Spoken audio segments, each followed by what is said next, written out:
So wonderful to see all these wonderful faces. Welcome, everyone. Yeah. Hey, Miriam, where are you now? You're on mute, Miriam. Oh, sorry about that. In Vermont, and I spent the last 4 months in Vermont. Okay, well, good for you. Yes. All right, and welcome to others. We'll wait another minute or so to see who else arrives.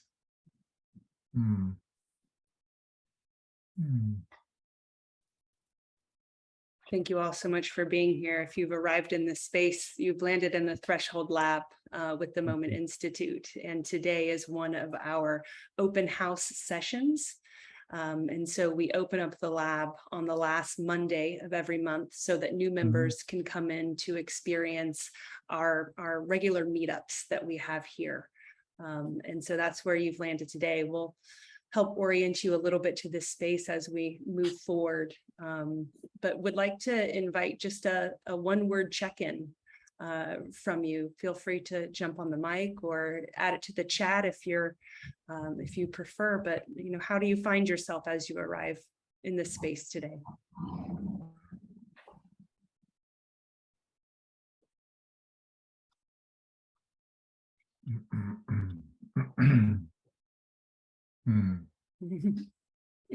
A lot of curiosity.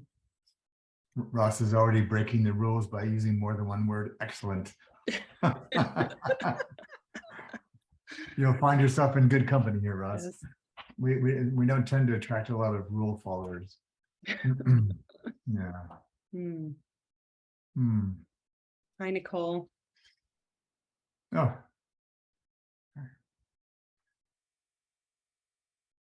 Wonderful. Eager to hear more, exploring.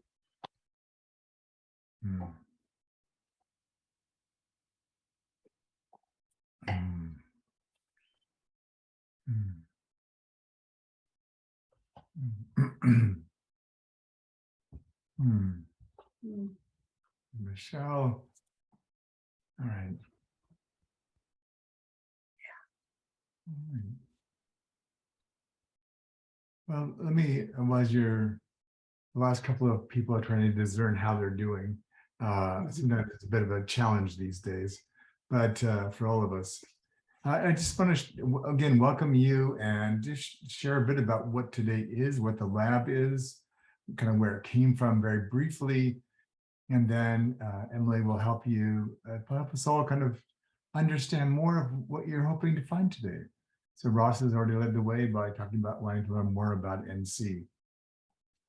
So the lab we launched a couple of months ago as a pilot to begin to fulfill our mission and our vision for the Institute, to recognize that the practitioners don't just need programs, they need actually safe places to be and to practice. They need to connect with other kindred spirits who are curious about similar things and on similar journeys, and to really support ourselves as lifelong learners, seeking to kind of integrate a lot of what's happened in these last couple of years and what that all means and where we want to take that with our practice.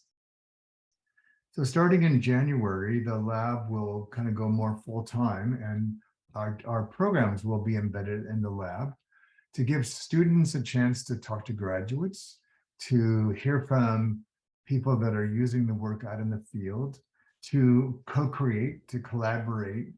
And it will be like a piazza where you can move around to different things that interest you. And as we sort of build that up until January, we're offering these open houses once a month for visitors like many of you to come and there's Rebecca with glasses on. To give you a chance to find out more about what we do. And on these Mondays, we have meetups of the lab. So the lab exists both online and globally. And this is a chance for you to meet other people on Mondays to see what's happening, to exchange notes, to sort of be with people live.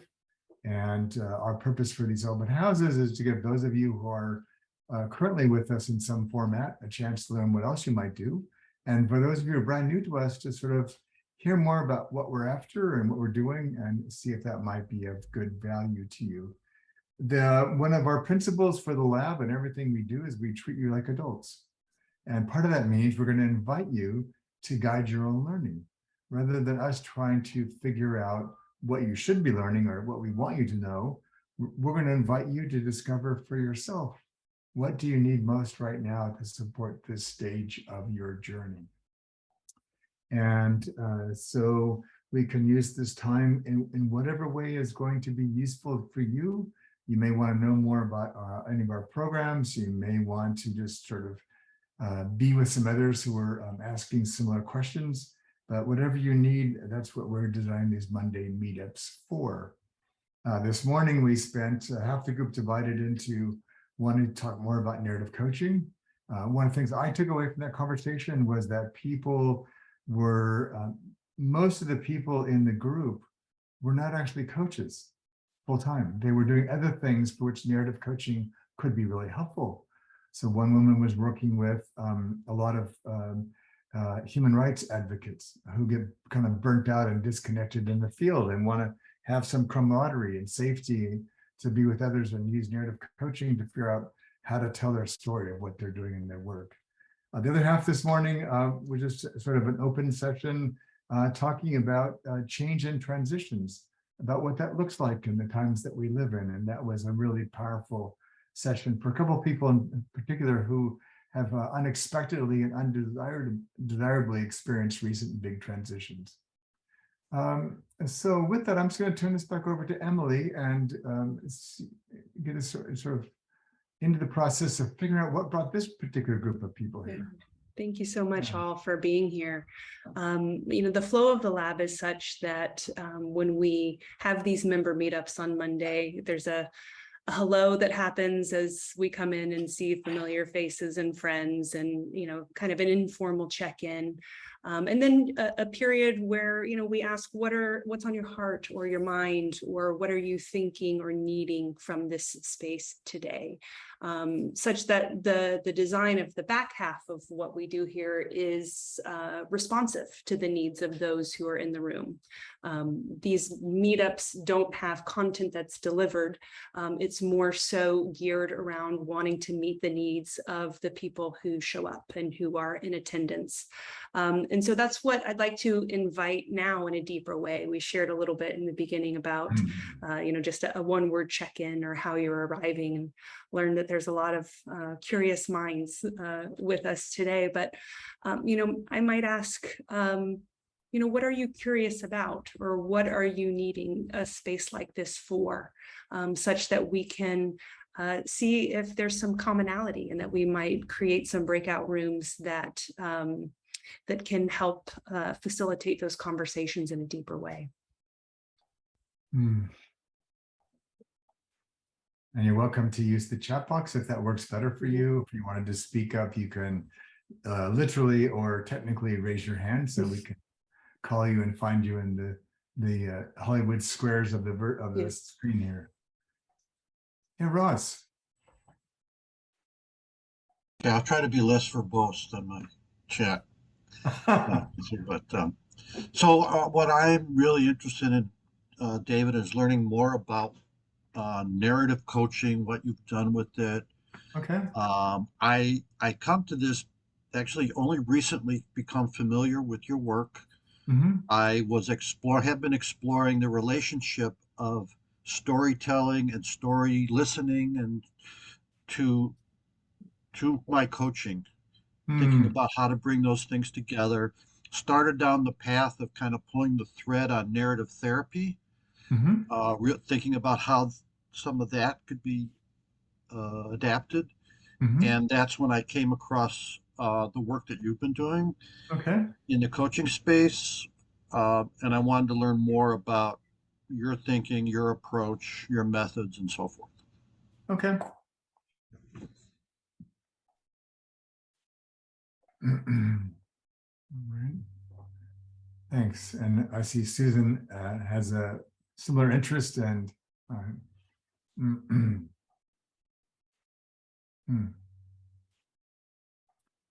Maureen. Hi, David. Hi, everyone. David, for everybody else's information, I'm currently doing the narrative coaching course. So we're a fair way through, approaching the last couple of modules of that. And I've really been reflecting on the benefits that I've gained from that, together with the other sessions that I've done, David, in particular Guiding Lights last year. So thinking about the impact that the input and the practice and the learning and the working with others has had on my life, certainly on my work, but I feel it's really made me I'm just a better, more balanced person, and I think a better mother, a better wife, a better friend, and a better human being, really. So I'm just immensely grateful for that. So I'm thinking a little bit about next year and thinking about what else I'd like to do. I'm not sure about formal training, but wondering about how the Threshold Lab might fit into that. So perhaps, you know, continuing to do some coaching practice, but really, I mean, so much of the work, it's not just coaching, it's about listening, it's about being, it's about being open to other ways of being. So I'm really interested in the sort of fulsome description of what the lab's offering at this stage, or what it might offer, and also the sort of technicalities. How does it work? How often? Is it all through a sort of formal process? What's the cost? What's the commitment, for example, over a period of time or whatever? So some of those sort of structural things I'm really interested in too. Sure.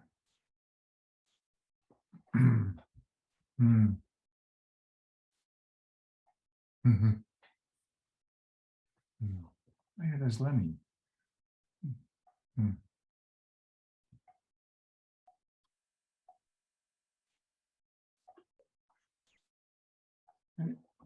So I've been tracking what's in the chat box. Did anybody else want to share?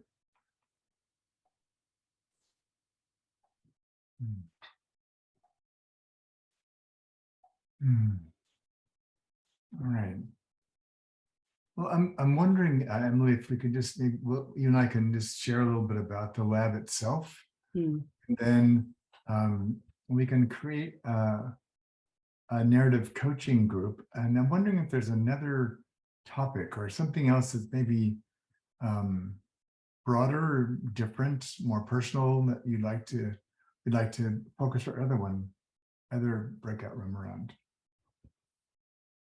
This is a question not to you, Emily, but to the group. But maybe we can talk a bit about the lab while people are thinking about what else they might want to talk about if it's not narrative coaching. Sure. I'm going to go ahead and I will share a link in the chat just so that everybody has it and you can reference back to it as you like.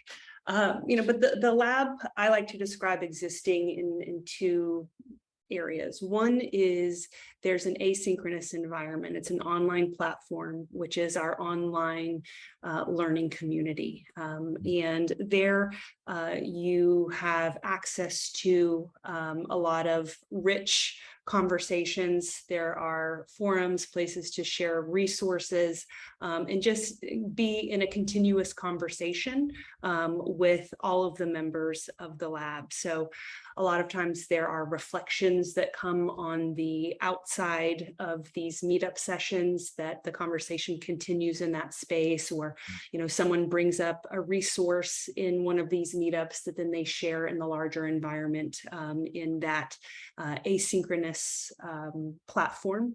And then we have what happens synchronously, and that is here once a week on Mondays. So these are the member meetups. And the lab is not synonymous with Mondays. It happens all around Mondays, but this is our chance to kind of come together. We had one member this morning who shared that he likes to come to the Monday sessions because it helps him plan, different coffee dates or different coffee conversations throughout the week, with people that he met or started a good conversation with. So, a working analogy also is that this is kind of a nice lobby space. Like if you were to imagine the Moment Institute, in a campus, and that like you're coming into a lobby that would allow you to meet so many different kinds of people who came in through all different avenues and might be here for different reasons, but a chance to mix and kind of find that out, and then maybe on the outside of a Monday, step into deeper conversations with someone who you met and on a topic that is resonant for who you are and how you arrived into the space. Mm-hmm. As David mentioned, we are in the middle of our pilot of the lab and kind of figuring out what does this space want to be and how do we best serve the needs of those who are showing up into this space. And so it has continued to grow and evolve over the last 3 months. And it is it's a subscription-based membership. So it's a monthly fee to be able to get access to the larger space and to have access to these weekly meetups that happen twice a day, one at 10 a.m. Eastern time and one at 6 p.m. Eastern time. And those are just some of the logistics around the lab. I'd be happy to field any specific questions as well. We'll have a little time on the tail end of the call too, but really we're driving today's open house session to be experiential. To give you a taste, those who are showing up here, of what these memberships are, or what these Monday meetup sessions are like, and the conversations that we get into in the depths, and how we hold space for what emerges as people arrive and share.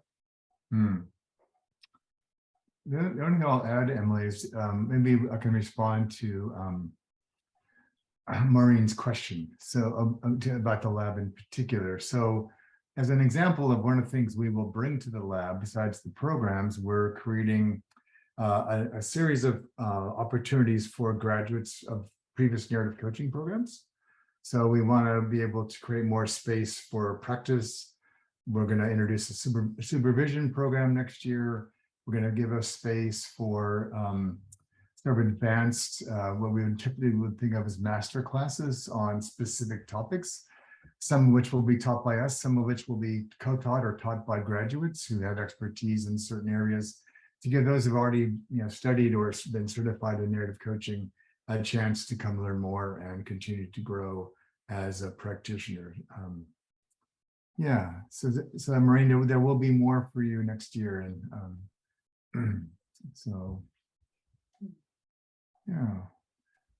So is there anything else that would be useful or important or valuable for people to want to talk more about today that we might convene a small group of you?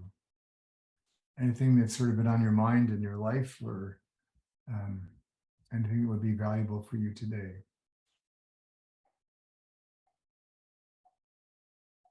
Michelle. Morning, afternoon, everyone.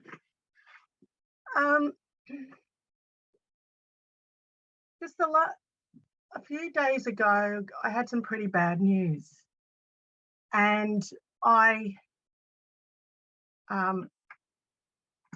done most of David's work, and I had to really looking or within myself to work out how could I be in that moment. And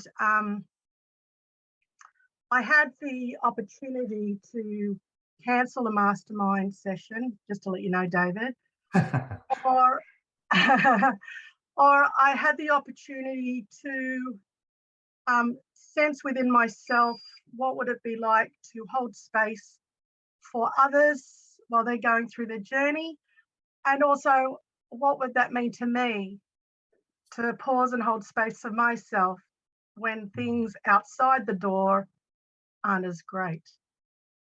And so I have just been evaluating that process from the start to the finish. And today I woke up better. So yeah, I just wanted to bring that into the space of just that experience. You could name it, you could say put a lot of energy to it.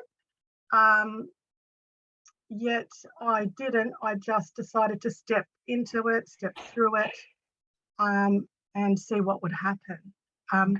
Using narrative coaching, using integrative development, using narrative release, whatever is needed to support my journey of that. Yeah. All right. Thank you, Michelle. So I'm hatching an idea from this, Emily, but I want to hear, Colleen, could you share some more? I'm not quite sure I understand what you're asking for there, and I would like to understand. So can you share some more about what you're meaning there? Hi, David. Hi. I'm just thinking, like, how do the threshold labs, like, without scripting it or walking in with a preconceived, assignment? Yeah. How do you ensure that there are thresholds to walk through? Yeah. Okay. So kind of going back to what Emily's saying, the lab is the kind of larger space. It exists in both asynchronously and synchronously. So some of what we'll do in the lab, say a group of 3 people decide to come together and share a case study about a project. So they will be sharing that story, creating that experience within the principles and practices of this work. And a lot of it will come around how they've changed as a result of the project, how their practices change. So they will sort of identify threshold opportunities that way. Through programs, obviously, it will be there. For synchronous things like our Monday meetups, it's been our experience that there's never been a shortage of important things for people to want to talk about. And so what we're really, I think we do really well and have done well, both through our events and our programs, is create a space that's non-dogmatic, non-denominational, non-everything, where people feel safe. And a lot of people that come to visit some of our events, for example, say, I don't even know any of these people, and yet I feel safer here than I do in most places in my life. And so for me, when people feel safe, then they open up to the learning that's available to them, which then creates threshold moments for them. And all of our events will be hosted by people that are capable of holding that space, as Michelle demonstrated so beautifully, kind of being in it themselves. We're not experts standing over on the side guiding you about what you should be doing. We're actually in all this ourselves. Yeah. And so, there's Lynn. So Emily, I'm thinking of a second group we could have. We could have a narrative coaching group, and then we could have a group for like what's happening in your life for which a group like this would be helpful, and what would you want from them? So this would be a great example to test out what Colleen's asking for. Can we be in that space with each other in a way? So as an example, the group that explored something similar this morning, the gentleman in the couple is a longtime student of ours, and his wife had a very high profile position that she suddenly lost, which had them in another country. And now they've got to scramble to figure out what to do themselves and their 3 children. And so it sparked this whole conversation about what's it like to move through big transitions in this time. And I know from some of you I see on this call that you're in that space yourself. So if you had a group of people that were curious about the same kind of things, were mature enough to hold these kind of spaces, what would you most want that group for? Like, how would it be helpful to you? Okay, because that's the community. As I was sharing this morning, the sort of running joke is that people come for me, but they stay for each other, because we just attract amazing people that love to come and be with each other. So, so my question is, if we formed a second group like that, would everybody feel like they have one of those 2 spaces would speak to them and give them a place to be for the next hour? And or is there anything else that we're missing that would be important to you?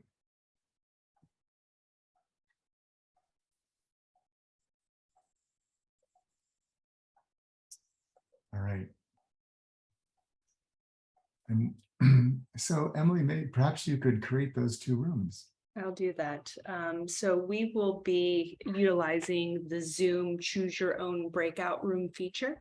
And you'll see 2 options in there. One is narrative coaching, and the other one, because of space limitations and titling, I've called "How Might You Use a Group Like This?"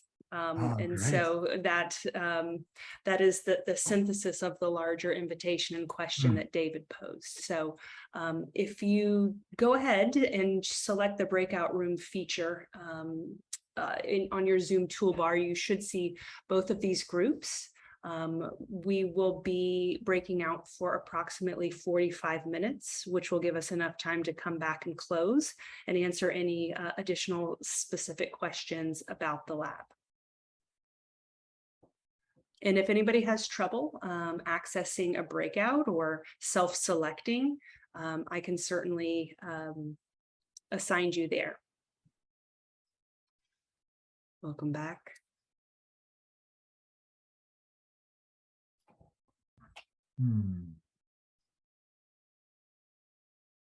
All right.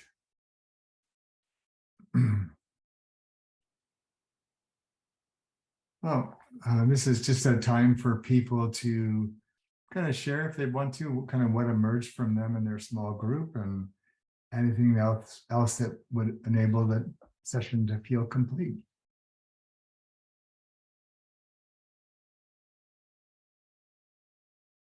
So those of you who are in Emily's group, like, what did you all end up talking about? Like, what emerged in your conversation? And what did you notice about that? David, I wish that it was my group, but I was still back in the main room manning that. I said that this morning too. Yeah, in my mind, you're holding space for that group. Yes. Even though you can't be there yourself. I had a deep heart desire to be in conversation in that group, just so you know.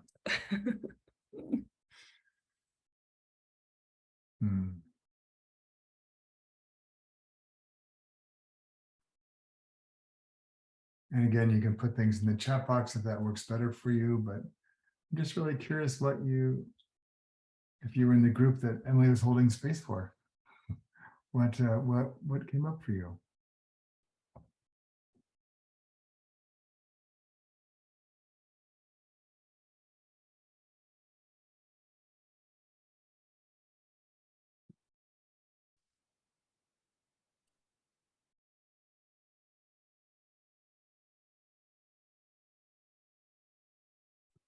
Just to clarify, David, you mean the narrative coaching group, right?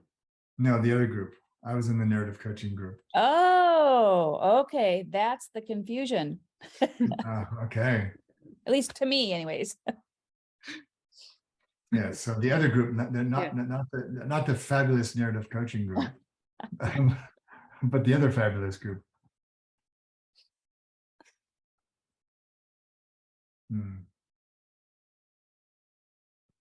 I'll start the conversation since Thanks, Chloe. where I am. We talked about, let me think if I can get this. We kind of did a round robin and then sort of zeroed in on what does community mean to each of us, because that seemed to be a common theme. and then kind of dove into community versus connection, and what does that look like, and how does it feel different to people, and how do you create it, and then how does it play out in the lab. Mhm. And I'll let someone else add to that. Yeah. And what, just before we do, what did you take from that, Colleen, that was helpful for you?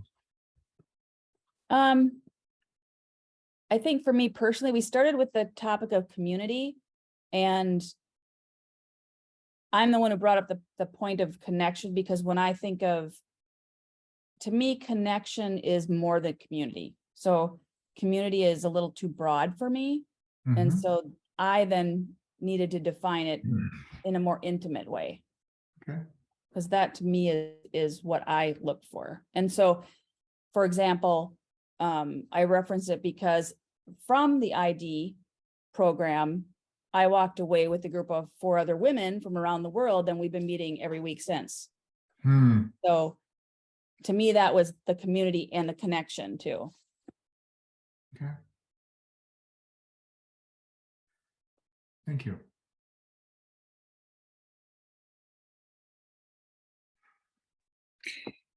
From the conversation, it seemed to me that the lab is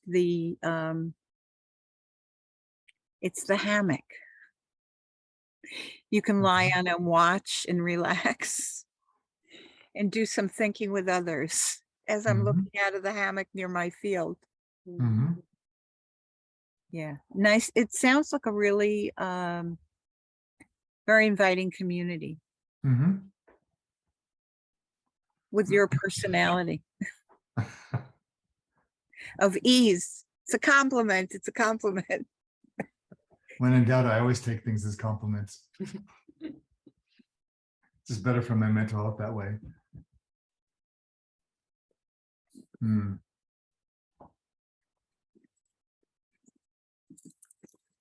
Bailey, stay here.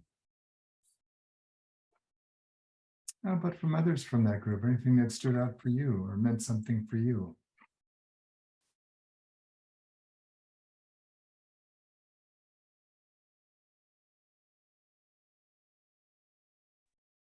So I liked Lynn's description of sustainably caring. I thought that just settled so nicely in the group. And it's, you can have different opinions or thoughts or convictions, but there's a heart, and Colleen brought up, it's heart-minded, not like-minded. Yeah. So there was this sense of coming together in a way that no pretenses, no expectations, just to be. So it was really, it was quite nice to have a new group and new perspectives.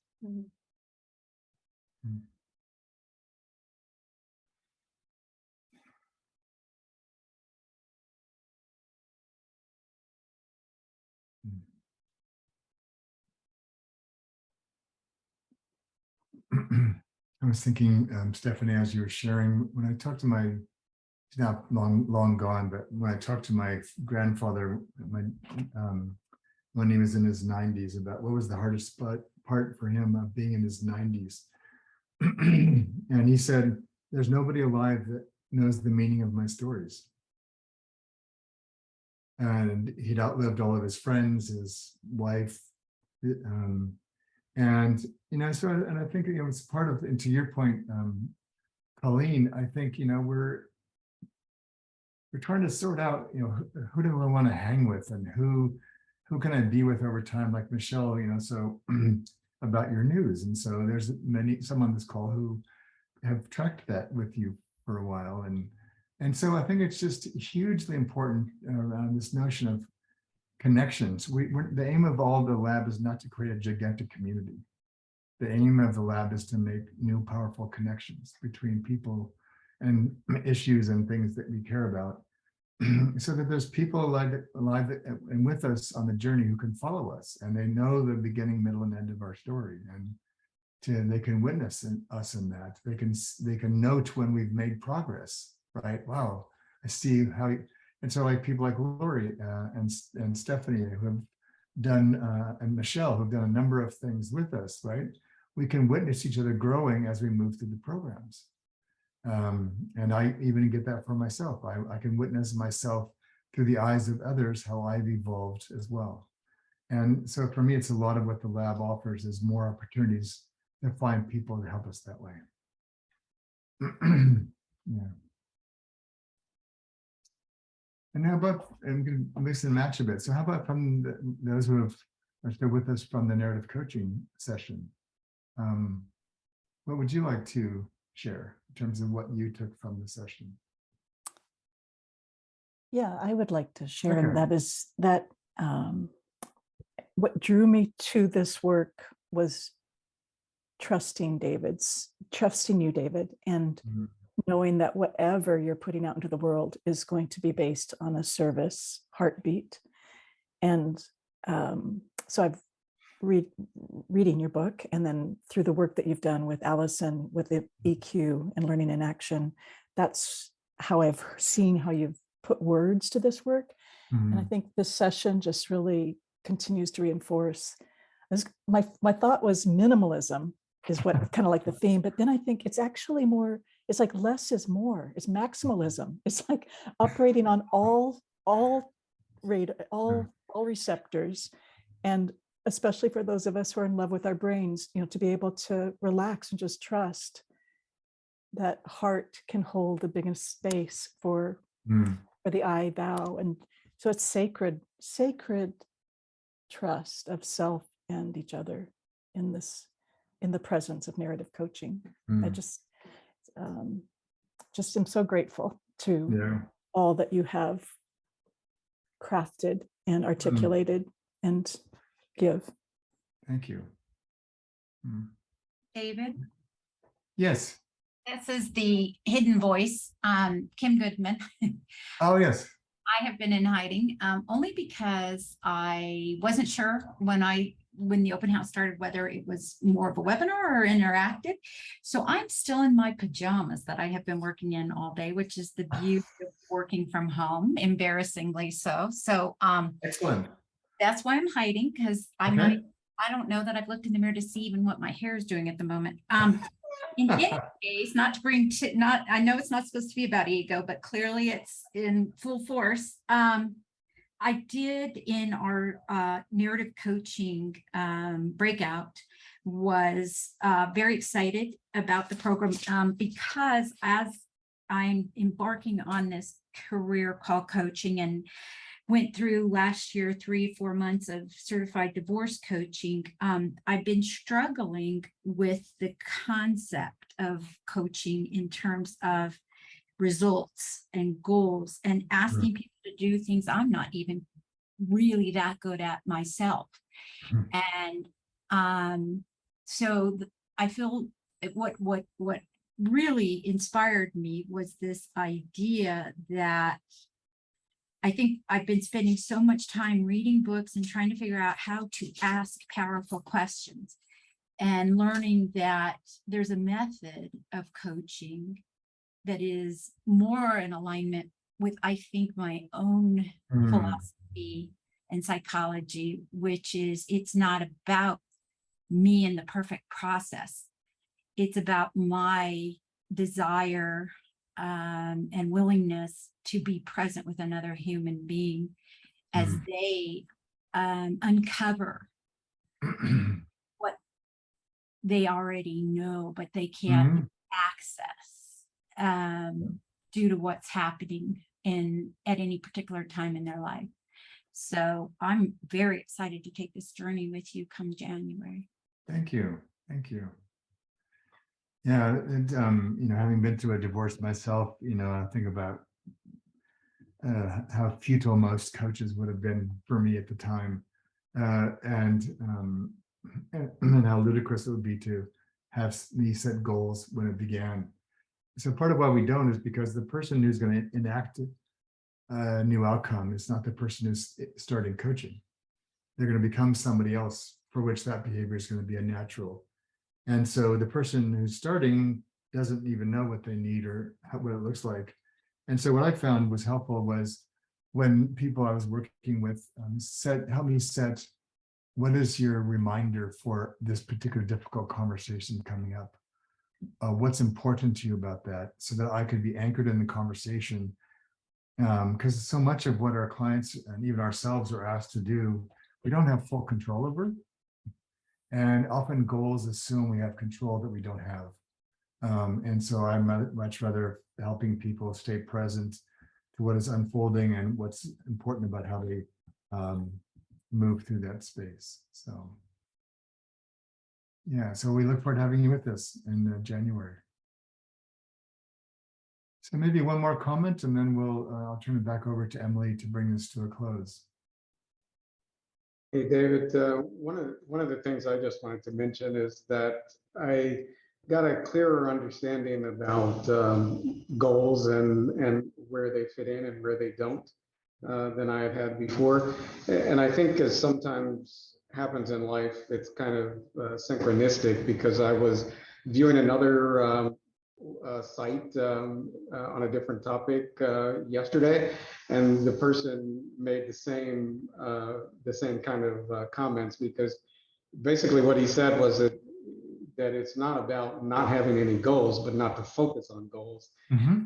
And one of the reasons he said is because goals have a finite end state. So the example he used was, if you set a goal to lose 10 pounds, if you focus on that, then you'll probably lose 10 pounds, but then what? And if you haven't tapped into anything else, then you'll probably just go back to doing the same thing. But if instead you tap into your values about being healthy and set an intention to be healthy, then that will last for a lifetime, rather than just a cycle of up and down on goals. Yeah, and if you lost 10 pounds by cutting off your arm or eating corn chips every day only, those are not successful outcomes. Yeah. Yeah. All right. On that wacky note, over to you, Emily. See if we can top that. Yes, it's easy for me to pick it up from there, David.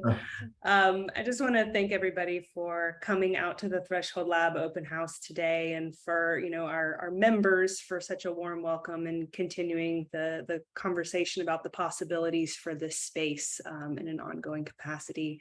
If there are any additional questions related to the lab, I'd be happy to stay on past our closing time and ask them, or you can feel free to email me as well. But wanted to thank you. Everyone will receive an email who registered for the event tonight with an archive of the recordings of this session, in case you came in late or you want to check out anything that transpired on the AM call. Those will be available to you as well.